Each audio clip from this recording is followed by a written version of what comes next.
नमस्कार, आप देख रहे हैं यंग वार्ता न्यूज और मैं हूं आपके साथ रवीना शर्मा। एक नजर डालते हैं हेडलाइंस पर। एयर स्ट्राइक के बाद पर्यटक कारोबार पर असर, फ्लाइट रद्द होने से 50% बुकिंग कैंसिल और होल्ड कर रहे पर्यटक। ऑपरेशन सिंदूर के बाद दोनों देशों में तनाव के बीच भूतपूर्व सैनिक संगठन पांवटा साहिब शिलाई ने हर संभव मदद का दिया आश्वासन।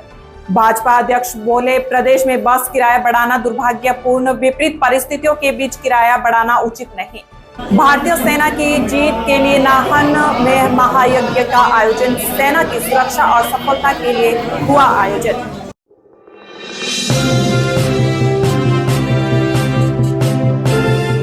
भारत की सेना द्वारा पाकिस्तान पर की गई एयर स्ट्राइक के बाद देश के कई राज्यों में अलर्ट जारी किया गया है और फ्लाइट्स रद्द कर दी है।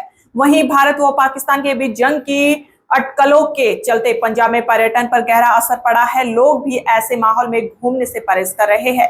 जिन लोगों ने पहले ही घूमने का प्लान बनाया था और एडवांस बुकिंग करवा रखी थी, वही अब उसे होल्ड या रद्द करवा रहे हैं।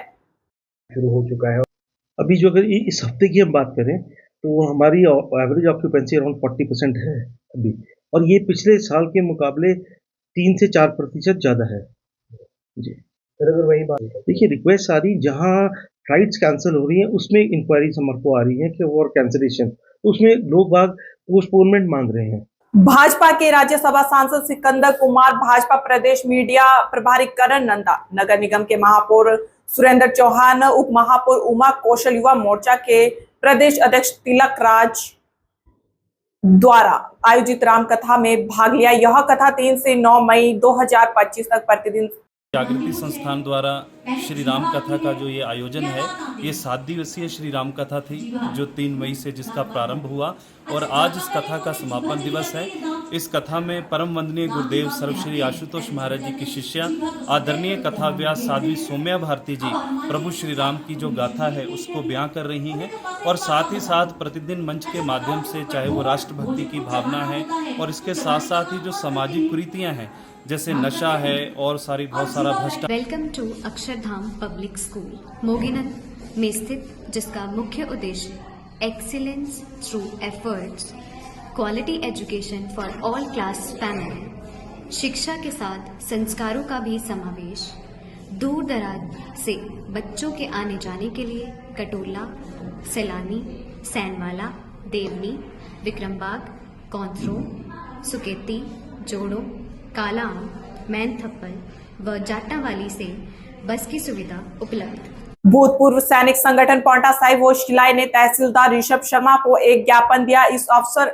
इस दौरान उन्होंने कहा कि अगर युद्ध जैसी स्थिति या कोई भी विकट स्थिति भारत पर आती है तो रिटायर्ड आर्मी ऑफिसर सभी तैयार है। उनका कहना है कि देश हित में जिम्मेदारी मिलेगी तो निभाने को तैयार है।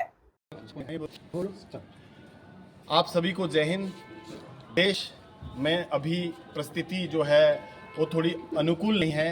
हमारा देश जो पाकिस्तान द्वारा जिसकी नापाक साजिशें हमेशा से रचता आया है, उस तरह की साजिशें वर्तमान में भी रच रहा है। भारतीय सेना उसको मुंह तोड़ जवाब दे रही है। लेकिन स्थानीय व्यवस्था की मैं बात करूं, पांवटा साहिब की, भूतपूर्व सैनिक संगठन के जो हम सदस्य हैं यहाँ पे एकत्रित हुए हैं। भाजपा प्रदेश अध्यक्ष डॉक्टर राजीव बिंदल ने कहा कि एक तरफ जहां देश की सीमाओं पर युद्ध चल रहा है, सेनाएं अदम्य साहस के साथ लड़ रही है, पूरा देश मामले में गंभीरता दिखा रहे हैं, वहीं दूसरी तरफ प्रदेश की सरकार ने एक बार फिर HRTC किराए में वृद्धि करने का फैसला लिया है, जो ऐसे समय में बेहद दुर्भाग्यपूर्ण है। डॉक्टर राजीव बिंदल नाहन में एक कार्यक्रम में शिरकत करने के बाद पत्रकारों से बातचीत कर रहे थे। भारत राष्ट्र, पूरा देश, भारत की तीनों सेनाएं इस समय सीमा पार से जो युद्ध भारत पर थोपा गया है उसको पूरे अदम्य साहस के साथ लड़ रहे हैं। ऐतिहासिक शहर नाहन के कालिस्तान मंदिर में आज शहर की विभिन्न संस्थाओं द्वारा भारतीय सेनाओं की सुरक्षा और सफलता के लिए विशेष महायज्ञ का आयोजन किया गया। इसमें बड़ी संख्या में लोग पहुंचे। हवन यज्ञ में भाजपा प्रदेश अध्यक्ष डॉक्टर राजीव बिंदल भी मौजूद रहे। करने के लिए और अपना संपूर्ण होम करने की एक तमन्ना लेके मैदान जंग में उतरे हैं, तो हम सब नगरवासी उनके कुशल क्षेम की प्रार्थना करते हैं। आज के लिए खबरों में इतना ही। फिलहाल इजाजत, नमस्कार।